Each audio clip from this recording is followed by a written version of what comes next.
Tonight, an East Texas man with a lengthy criminal history is fighting for his freedom. Thanks for watching. I'm Brennan Gurley. He faces up to 99 years in prison after being arrested during a traffic stop. Police claim he destroyed evidence by eating drugs. But a joint investigation between CBS 19 and the Tyler Morning Telegraph reveals there's more to the story as we near his trial, which is 5 years in the making. Darl Davis says he's innocent, and court documents show little evidence to back up the charges against him. Darl Davis has spent a significant portion of his adult life in and out of prison. As a younger man, Davis was convicted of theft, fraud, assault, and more. His rap sheet is a case study on second chances. See, people quick to give up, but when you've been at the bottom, you can't give up, because what you gonna give up? Most recently, Davis served 18 and a half years of a 40-year sentence for assaulting his girlfriend. He was released on parole in 2005. They threw me away. Davis says he chose a different path after prison, felon to activist, and a positive influence. His foundation, Continuing Faith in Christ's Ministry, provides school supplies for kids who need them. He also earned his college degree, but today he's studying for another day in court, and the stakes are high. I'm 60 years old. I've done 20 years straight, and you talking about throwing a man away for life? For nothing? Davis faces up to 99 years in prison. Decades after his frequent run-ins with the law, he was pulled over on the night of February 7, 2019 for failing to stop at a stop sign. He was arrested during that traffic stop and charged with tampering with evidence. Officers at the scene wrote in arrest documents that Davis consented to a search of his car. They claim Davis ate drugs when officers began their search. Documents describe it as a small off-white rock substance on Davis's lip. And they say I got something in my mouth. But at no time do either one of them try to go in my mouth and get whatever it is that they see.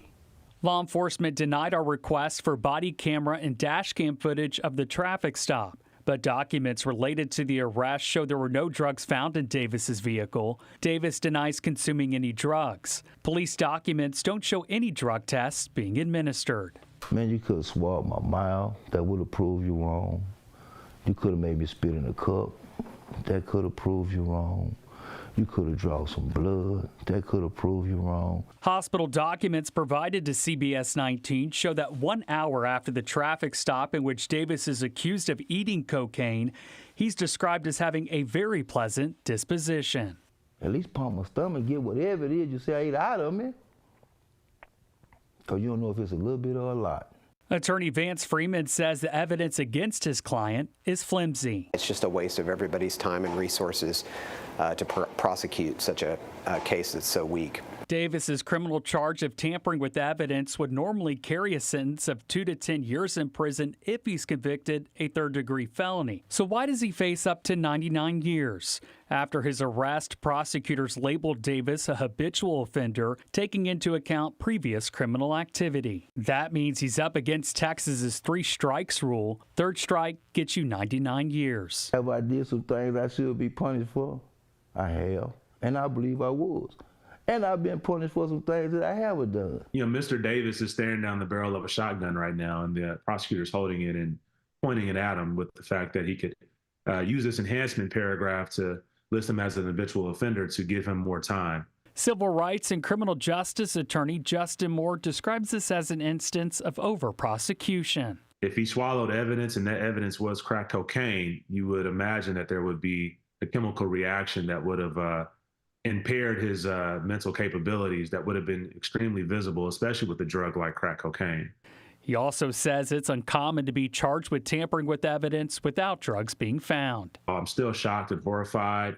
I feel sorry for the gentleman who got ensnarled in this type of dragnet type of approach to arresting minorities for dubious offenses. There are racial disparities when it comes to traffic stops and searches in the city of Tyler. According to data from the state's 2022 Racial Disparities Report, White drivers are more than twice as likely to be pulled over than African Americans in Tyler, 22,000 versus 10,100. But that same data says African American drivers are twice as likely to be searched than white drivers. 336 African American drivers searched, while there were 152 white drivers. As Davis awaits his day in court, Tyler City Councilwoman Dr. Shirley McKellar says she recognizes his growth as a person. She's known Davis for decades. He's corrected the missteps that he made as a younger person. I don't feel that Mr. Davis should get 99 years in prison. I don't even feel that he should go back to prison again. And Davis says he's not giving up on clearing his name. Hey, one thing you got to have in any situation of life, HOPE. If you ain't got hope, you ain't got nothing. And with that hope, you got to have faith. There's so much more to this story, including a mail mix-up that Davis believes led police to the wrong person that evening.